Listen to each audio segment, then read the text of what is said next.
Hola, hola amigos y amigas de País Lobo, Radio Mía, Despierta FM y Radio Viva.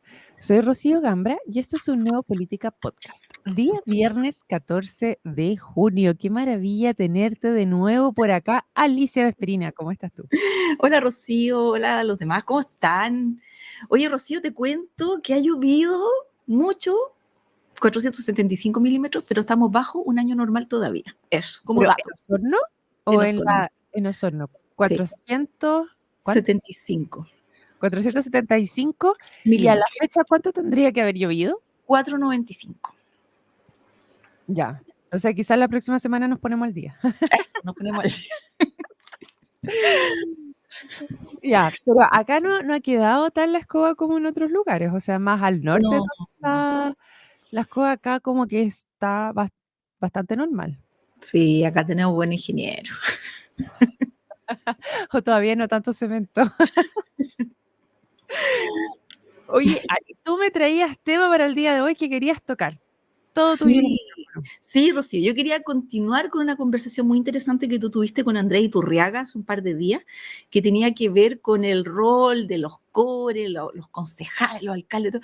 Porque, mira, nosotras estamos acostumbradas a hablar de la política así como muy de alto vuelo, muy de los partidos políticos, de las rencillas, que si es PPD, si es PS, si es DC, que las alianzas que se forman, pero las elecciones de octubre, ¿ah? Te ¿Qué? escucho. Ah, ya, perdón, escuché un angelito que pasó. Pero en las elecciones de octubre que se nos vienen, nosotros tenemos que elegir alcaldes, concejales, gobernadores y consejeros regionales, ¿verdad? Y esos cargos son sumamente operativos, son cargos como gerenciales, diría yo, son cargos que se dedican a ejecutar, a hacer gestión. Entonces yo decía aquí, los partidos políticos no tienen nada que ver cuando se trata de tapar hoyos en la calle, da lo mismo si es un DC, un PPD, un UDI, un RN, da lo mismo. Necesitamos elegir otro tipo de perfil de gente. Entonces, eso es lo que te quería traer a colación, porque siento que parte de la crisis de la política es que esos casos, esos cargos están llenados por personas que son más bien de corte político y no de corte técnico. Entonces, si tú compartes ese punto, si no, porque en función de eso también se enfocan las campañas, que es lo que viene de ahora en adelante. Oye, es interesante que lo traigas a colación, porque ayer me quedé un poquito atravesada también, porque fui al encuentro del agro que realizó la Fundación Antonio Hitzfeld, que estuvo muy buena, hubo harta concurrencia y tuvieron el panel de expositores a Suet, Juan Pablo Suet, que es, yo creo que todos lo recuerdan porque era el dueño de el que creó trabajando.com, el que creó la SET, la Asociación Chilena de Emprendedores, ahora está también como dirigente gremial de MIPYME, o sea, de las MIPYME, de las pequeñas y medianas empresas, y él fue súper político dentro de su discurso, pero ¿sabes qué? Quedé así con ganas de rebatirle. Porque una de las cosas que él decía era que nos quedamos callados en general frente a casi todas las cosas, o sea, como cierto sector, por ejemplo, en el agro no hablamos, que ahí le encuentro toda la razón, desde el agro no se releva la importancia que tiene sobre la economía local. Una de las cosas que hemos conversado aquí mucho, Alicia, es importante y cómo Osorno en particular, ya que vamos a hablar del macro, pero también del micro, cómo la economía de la ciudad de Osorno está dada por el agro, por todo lo que funciona alrededor, pero tendemos a darle mucho la espalda y a mirar en menos a los agricultores en general, así como, que el patrón de fondo, que el dueño no sé qué, y no vemos lo que realmente están haciendo. Entonces fue bien interesante porque yo convivo bastante con agricultores, veo los esfuerzos que hay y hay caricaturas en todos lados, pero la gran mayoría efectivamente está tratando de hacer las cosas bien. Por ejemplo, otro de los expositores que era Mauricio, ay, no me acuerdo bien de su apellido, pero Magaña era como difícil, así que no me acuerdo. Pero él es socio, eh, él fundó la cooperativa del agro, la cooperativa del grano, y hablaban de la asociatividad. Voy a llegar a tu punto. Pero, eh, ¿qué es lo que pasaba? Ellos estaban viendo cómo disminuir la huella de carbono y que los agricultores aquí en la zona, nuestra forma de hacer agricultura de rotación sin tanto monocultivo, sino rotando los cultivos, con mucha pradera, tenemos una huella de carbono muy baja y ese tipo de cosas como que las hemos hecho así y no las hemos relevado para el mundo que hay hoy en día y se puede mejorar aún más. Y eso no se comenta, eso no pasa, no se conversa con el resto.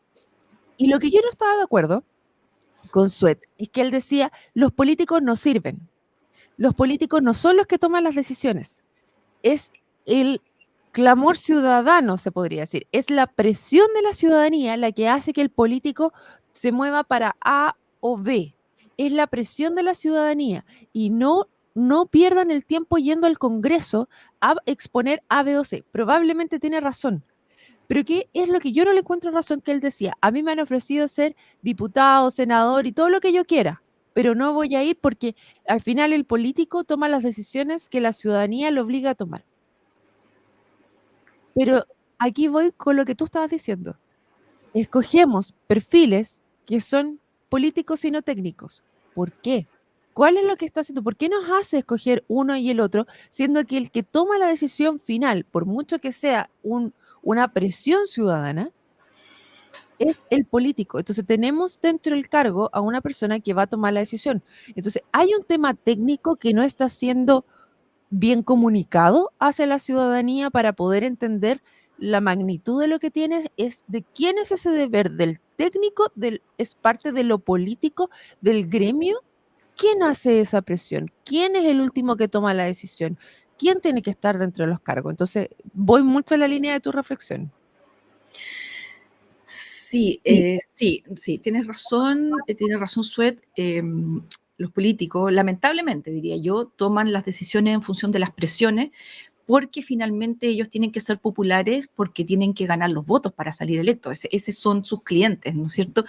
Y yo diría que, no sé si es bueno o malo, el problema es que la presión viene normalmente por problemas no resueltos. Y el deber de ellos es resolver los problemas, no llegar al punto en donde hay que tener que salir a protestar para que funcionen las cosas. ¿Por qué no me gusta ese sistema, Rocío? Porque finalmente hay gente que no puede protestar. Entonces, los que protestan más fuertes son los que van ganando como la voluntad del político, y ahí es donde tenemos el problema. Entonces, en ese afán por diferenciarse, por ganarse al público, por ver quién ofrece más, empieza este ofertón en donde si a ti te dan ganas de refutarle a Suet, a mí me dan ganas de refutarle a la Comisión de Búsqueda de Terreno para el Hospital de Rahue. Sí, o sea, ¿cómo es posible que uno lee esa noticia y ellos se felicitan y se abrazan porque van a formar una comisión de búsqueda de terreno?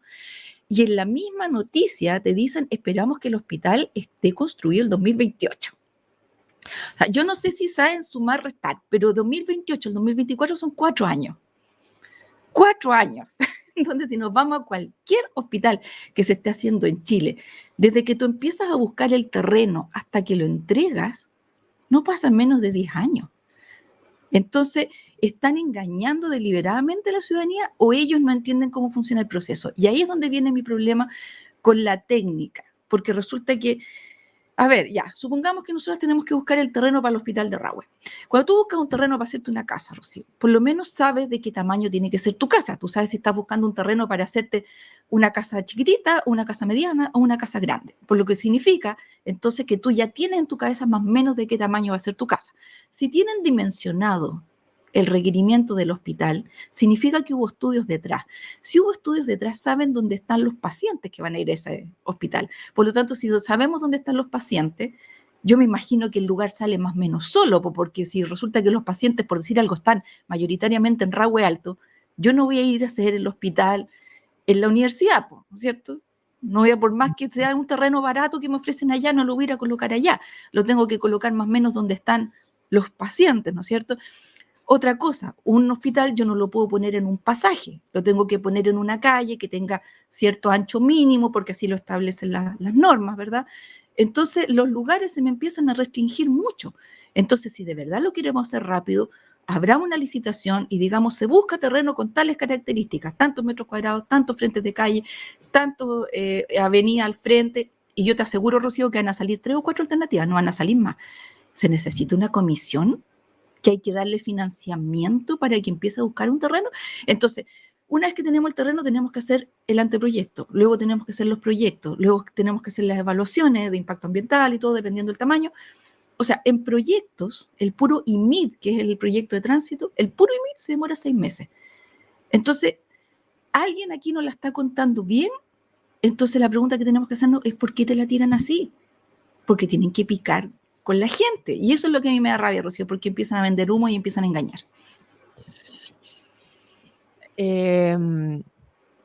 Ya, pues vamos a hablar del hospital. De ¿Sabes qué? cualquier proyecto, ¿ah?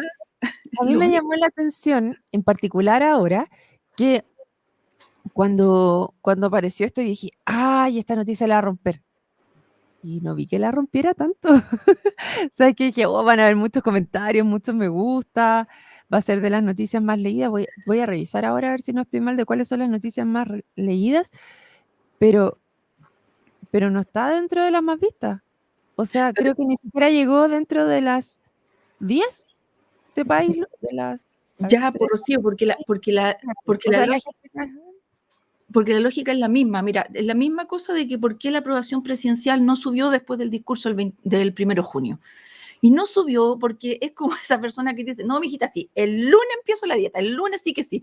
Y ay, tú yo ya estoy, sabes, y tú ya sabes que va años de años de años que te vienen prometiendo lo mismo y no pasa nada. Entonces yo creo que la gente de verdad, Rocío, ya se chateó de estar escuchando los mismos discursos mentirosos en donde nadie le cree a nadie. Entonces, por eso te digo que elijamos personas de otro perfil, un perfil más técnico, que sepan de las materias que están hablando y que no empiecen a prometer cosas que no se pueden hacer, porque ellos pasan y se cambian cada 4 años, ¿no es cierto? Pero resulta que ahí queda la obra a mitad de hacer, inconclusa, y después puras excusas, pues. Entonces la cosa es que al final oye, el hospital no va a estar, pues. claro, ¿y sabes cuál es una de las noticias más vistas que de hecho me pinché? Es justamente una vecinos del proyecto Villa Los Héroes de Franque exigen entrega de sus viviendas. Y dice que están 4 años esperando. Dice, familia organizada de la construida Villa Los Héroes en el sector Franque Osorno exige la entrega de sus viviendas que debían haber sido entregadas hace 4 años por parte de la constructora. 4 años que deberían Imagínate. haberla entregado. Y todavía no están entregadas y se ven las casas listas y qué falta para que las entreguen. Y aquí estamos armando una comisión para buscar un terreno que no pueden ser muchos los terrenos que estarían habilitados. Me llama la atención que cuando el alcalde fue a esta conversación no haya tenido ya visto un lugar donde podrían haber sido, donde podría ser esto. Claro, podría llamarse una licitación, pero si los terrenos son del Estado propiamente tal, tampoco van a llegar a esa licitación. Entonces, es como, ¿cuántos lugares pueden haber que cumplan los requerimientos para poder poner un hospital? Y si no lo hay, ¿por qué estamos pidiendo algo que no existe? Entonces, como, a ver, ¿qué vamos a hacer? Entonces, acá yo decía, de cierta manera, que este municipio es el de las primeras piedras porque inauguran primeras piedras y ahora estamos llegando a comisiones de búsqueda de dónde vamos a poner esta piedra. O sea, ya es como mucho, ¿no? Claro. Oye, para tener una dimensión más o menos de los tiempos, yo te pasaba por interno el dato de que el Hospital de la Unión subió su ficha de prefactibilidad el 2007, ¿cierto? 2007, que tú tengas una idea. ¿Cómo cambia la técnica desde ese momento en cuando se empezó a pensar hasta hoy, que todavía no se puede, todavía no hay luces de que se pueda entregar, en donde han pasado 17 años, ¿cierto? 2024. Entonces, se diseñó seguramente para ciertos equipos que hoy día ya deben ser distintos, que yo imagino que antes se sacaban las radiografías, no sé, pues de una manera, 15 años después las radiografías se sacan de otra manera, se mandan vía digital, se necesitan otro tipo de sala, otro tipo, y tanto es el tiempo que ha pasado desde esa fecha hasta acá, que para que ustedes sepan, WhatsApp partió el 2009. O sea, este proyecto partió antes de que exista WhatsApp. El Zoom partió el 2011. O sea, antes de que exista Zoom, o sea, todas esas tecnologías que ahora existen para poder comunicarse entre el hospital y sus pacientes, por ejemplo, para pedir horas y todas esas cosas, estas tecnologías no existían cuando se empezó a pensar el hospital. Entonces, si nosotros empezamos a pensar un hospital ahora, para usarlo en 10 o 15 años más, yo te digo, capaz que no existen ni las enfermedades, estoy inventando, en todo este tiempo. Entonces, es demasiado el tiempo que pasa entre que se piensa y se hacen las cosas. yo sugiero que en obras tan importantes y necesarias como hospitales, por ejemplo, para la ciudadanía, exista un fast track, exista otra forma de desarrollar esos proyectos con otro tipo de prioridades, que no sigan el curso normal, como si yo estuviera haciendo, no sé, una plaza, con todo lo necesario que es una plaza, pero no tiene la urgencia que tiene un hospital, por ejemplo. Entonces no puede ser que entren por el mismo camino y se demoren la misma cantidad de años, incluso más, porque son mucho más complejos. Entonces, ¿cómo no hacer un tipo de institucionalidad que aborde proyectos país urgentes y nos saque de una crisis? Porque efectivamente tenemos crisis aquí, crisis en la salud. Y la otra cosa, Rocío, otro punto que quiero relevar respecto al puro hospital, es que tú necesitas luego las personas que vayan a ir a atender al hospital, necesitas los médicos, los especialistas y todo eso. Entonces esas personas que en 15 años más van a ser médicos, ahora quizás están en la básica, están en la media, no sé, estamos haciendo que esas personas estudien las carreras que se requieren en el país donde tenemos grandes déficits. ¿Estamos alineando las políticas públicas? Me lo pregunto yo. No lo sé, Alicia. Mientras te escuchaba hablar, me fui a ver, me acordé del hospital de Puerto Octay, que lleva cuánto rato con un pabellón menos y que tenía que ser reconstruido. Me encontré con una noticia del 24 de abril del 2024, también en nuestro, por supuesto, en nuestra plataforma Paislo, donde dice: estudio determina que suelo es apto para proyecto de prefactibilidad del nuevo hospital de Puerto Octay.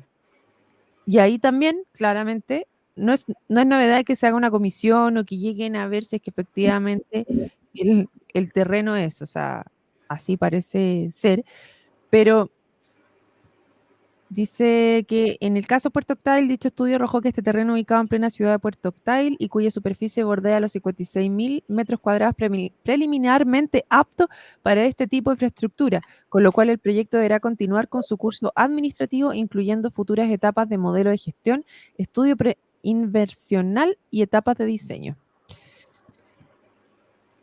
O sea, ¿te acuerdas cuánto tiempo lleva el hospital de Puerto Octay en Río Negro y ahora estamos hablando del nuevo? Yo creo que es bueno empezar. En algún minuto hay que empezar, pero como que cada hito se anuncia, pero son tan largos los tiempos, que es lo que te decía, bueno, la gente es como, hasta que no lo vea, no lo creo. Yo creo que estamos llegando a esa etapa de decir, ya por muchos anuncios que ustedes hagan, hasta que esto no se concrete, la verdad es que no voy a comprar que lo vas a hacer. Porque, y aquí vuelvo un poquito atrás a lo que tú mencionabas, o sea, ¿cuál es la calidad de los políticos que estamos llevando? ¿Cuáles son los que vamos a escoger ahora en nuestras las municipales, de gobernación, alcaldes y cores? También es cómo están esos incentivos, ¿ah? Porque una de las cosas que nos quejamos mucho es que se hacen pocos incentivos a políticas públicas de largo plazo, porque traen poco rédito a lo de ahora. Entonces, ese balance entre ir por políticas públicas que efectivamente tengan un largo aliento, que traspasen un gobierno, te generan poco rédito para hacerlo dentro de tu gobierno, y lo que haces es haciendo anuncios que tienen poco peso finalmente, como ahora de que nos reímos de las piedras y las comisiones, pero que igual son necesarias aunque los proyectos se demoren 10 años. Entonces, igual es difícil ese juego que se produce ahí. Es súper difícil, entiendo el negocio que los hace y el negocio les ha funcionado y por eso lo van a seguir haciendo. Si el punto es que nosotros como ciudadanía yo creo que tenemos que ser un poquito más selectivos en tratar de escoger personas de otro perfil. Ahora, si también la política no nos ofrece algo distinto, es difícil que nosotros podamos escoger algo distinto. También hagamos los meas culpas aquí de los partidos políticos que no han estado a la altura del requerimiento. Y respecto a los proyectos, Rocío, aparte de las primeras piedras que se inauguran, que yo cierto, o sea, es verdad que todo parte con una primera piedra y toda escala parte con un escalón, obviamente hay que irlo subiendo de a poco. Me preocupa que no se cierran bien los proyectos y traigo a colación un tema que salía en el diario hace 2 días atrás, que tenía que ver con el monitoreo del río Dama.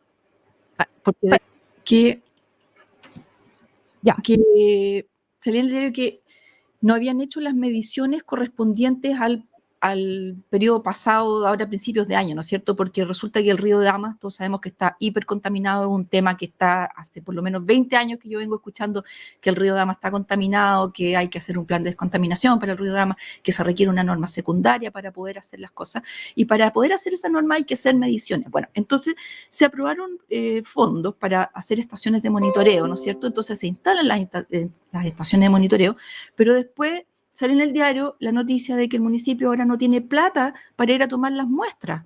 Por lo menos eso es lo que sale ahí reporteado. Yo no lo he podido cruzar, no he podido conversar con algún concejal como para tener más detalles de esto, pero a mí me preocupa, Rocío, es que un proyecto no es proyecto si no es completo. O sea, no sirve de nada instalar estaciones de monitoreo si después yo no voy a tener la plata para ir a tomar las muestras. O sea, eso es como lo mismo que no se hubiera hecho. Entonces, dicen ahí mismo, en el mismo reportaje, que ya perdimos todo el año, porque para poder hacer estas mediciones necesitamos tomar muestras en todas las estaciones. Y si no hicimos las muestras de la estación pasada, no sirve de nada lo que se ha hecho. Es más, dice, los resultados del año pasado nos acaban de llegar. Estamos en junio, o sea, tú me dices que para analizar una muestra de agua, para entregar un resultado, te demoraste 6 meses.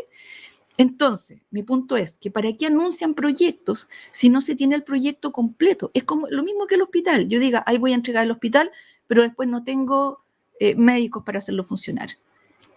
No me sirve nada, no me sirve nada. Entonces, los proyectos son proyectos integrales. O se hacen bien o mejor no se hacen. ¿Por qué? Porque son fondos que se perdieron, que se podrían haber ido a otra prioridad. Entonces, eso es lo que yo le demando a la autoridad. Por favor, seamos más serios en esto. Claro, probablemente cuando tú haces el proyecto tienes que tener financiado por lo menos parte de las etapas, si no te quedas parado, y nos ha pasado en contadas ocasiones que tenemos que hacer además aumento de obra y que con eso terminan quebrando algunas empresas y después tienes que pagar el doble o el triple o el cuádruple de lo que está, hasta 10 veces más, como lo que ha pasado, por ejemplo, en el puente Cancurá o en el mismo hospital de Puerto Octay que estábamos conversando justamente, donde pequeños aumentos, entre comillas, pequeños aumentos de obra, pero en su minuto, después de un tiempo, nos han llevado a que la inversión posterior sea muchísimo mayor a la que teníamos considerado inicialmente. Y en este caso particular, bueno, yo digo, si tengo que tener las 4 estaciones, independientes de qué estación del año que parta, yo de ahí parto en adelante. No es que no pueda volver al verano nuevamente, solamente que va a ser, no necesariamente tiene que partir en verano para que yo tenga las 4 estaciones. Puedo partir en primavera y me llego, como que me corro nomás. Pero estoy de acuerdo contigo que tiene que haber una forma, incluso remota, en la cual se puede tomar estas muestras, porque a los que tienen ahora pozo profundo sobre cierto caudal, les obligan a estar constantemente reporteando, entregando el reporte en tiempo real. O sea, tienen sensores que les permite efectivamente saber los caudales, por ejemplo, y en este caso a lo mejor es un poco más complejo, pero se podría llegar. Yo entiendo que existen prototipos en los cuales tú puedes saber la calidad del agua y que te lo reporte de manera real. Es como ponerle el WhatsApp ahí a la estación de monitoreo que tú tienes y que lo entregue de manera remota. Esa tecnología actualmente existe, entonces tú podrías tenerla a disposición y habría que saber cuánto cuesta. Y con esta automatización disminuir tus costos. A lo mejor tener una inversión inicial un poco más alta, pero después te va a permitir hacer un monitoreo constante y de reducir tus gastos constantes del proyecto. Entonces ahí hay que hacer un balance entre estas cosas y ver bien dónde tú vas a poner los fondos para que el proyecto quede completo y quede redondito, como dices tú, y que efectivamente cumpla la función por la cual tú estás invirtiendo esos fondos. Oye, y el último punto que quiero levantar, que también me pareció gravísimo lo que dijo la Andrea Iturrega, que decía que a ellos les pasaban las carpetas el día anterior para que aprueben proyectos. No, esa cosa es una falta de respeto. O sea, si yo tengo un cuerpo colegiado en donde todos tienen que opinar respecto a los proyectos para mejorarlo, yo no les puedo pasar la información antes de entrar a la reunión, pues es como un directorio. Tú el directorio lo mandas por lo menos una semana antes, pero por lo menos, o sea, tú tienes que darle plazo a las personas para que estudien las cosas y lleguen con las preguntas y se puedan mejorar los proyectos, porque si no, están de adorno. Totalmente de acuerdo contigo, Alicia Vesperina. Feliz de tenerte de vuelta en estos micrófonos, siempre ahí con todo tu análisis. Así que nada, último minuto, Ali, para que te despida de nuestros auditores. Mi minuto, voy a terminar con algo positivo, porque resulta que cuando se quiere se puede. Yo siempre traigo a colación el tema de los panamericanos, en donde todo funcionó a la perfección, se entraba con un código QR, se reservaban las entradas por antes, se pagaban de antes, tú tenías tu asiento. Fantástico. Si se quiere, se puede. La tecnología existe, es cosa que se pongan las pilas, escojamos gente seria. Eso es lo único que les pido. Bueno, y con este llamado para que empecemos empecemos a conocer quiénes van a ser los candidatos, falta todavía el 27 de julio, son las inscripciones de todos los candidatos. Hay algunos que están buscando firmas todavía, hay algunos que ya las alcanzaron para ser alcaldes de Osorno en particular, así que nada. Muchas gracias, Alicia Vesperinas, a informarse muy bien a todos los que nos acompañaron el día de hoy y los dejamos invitadísimos para un nuevo Política Podcast. Nos vemos. Chao, Chao, chao. chao.